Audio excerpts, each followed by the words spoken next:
خپل تازه نظم وورئ.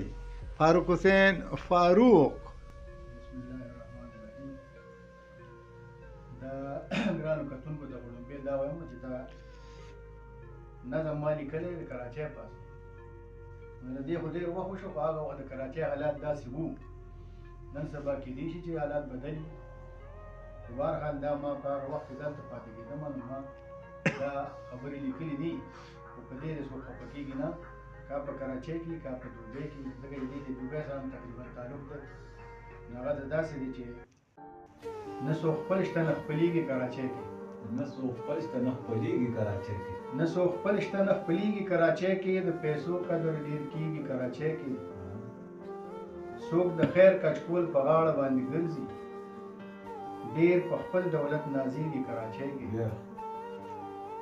د غریب په مرګ د هېچ چا پروا نشته، د مالدارو تپوس کېږي کراچۍ کې. زبردست. یو دوه درې ورځې په مینه ورته ګوري بیا میلمه باندې تنګېږي کراچۍ کې. د پلو جیب ګناهګار به آزاد ګرځي، بې ګناه ګناهګارېږي کراچۍ کې. پښتانه پکې پښتو ژبه کړي هېره، پښتانه پکې پښتو ژبه کړي هېره، پښتو ژبه ښه سپکېږي کراچۍ کې. په سختۍ کې د خپل ورور پوښتنه نه کړي، داسې خلک ډېر اوسېږي کراچۍ کې. خپل سکه به دې په نیمه لار کې پرېږدي، اشنا سترګې ناشنا کېږي کراچۍ کې.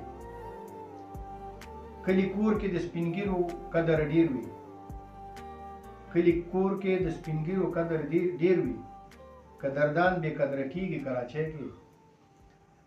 چې د چا کره په ډکه منګول لاړ شي، چې د چا کره په ډکه منګول لاړ شي، د چا کره په ډکه منګول لاړ شي، درنه توره توبه کېږي کراچۍ کې. آها زبردست.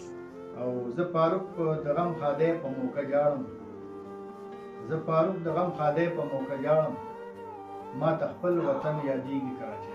آها ډېر ښه. زبردست زبردست. ډېره مننه. شکریه. والسلام.